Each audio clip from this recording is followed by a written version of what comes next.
Okay, here's a 2-minute video on how I fixed my Leroy squeaky bed, the slats. So I found things online, but it just didn't seem like a logical solution.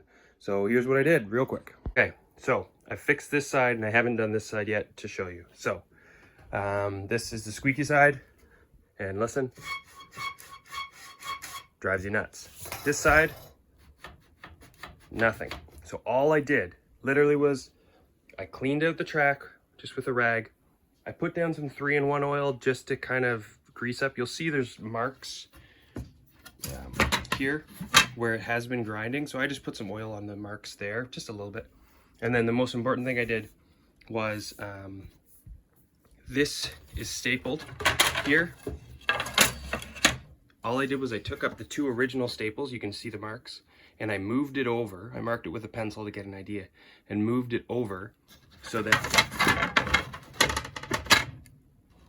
it's tight. So this one, sloppy and squeaky. This one, tight. I just used my Leatherman and a pair of pliers to remove the staples and just put in some basic staples. Honestly, took like 2 minutes. Just a follow up for it.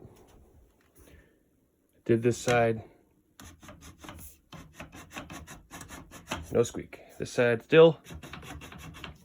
Happy sleeping.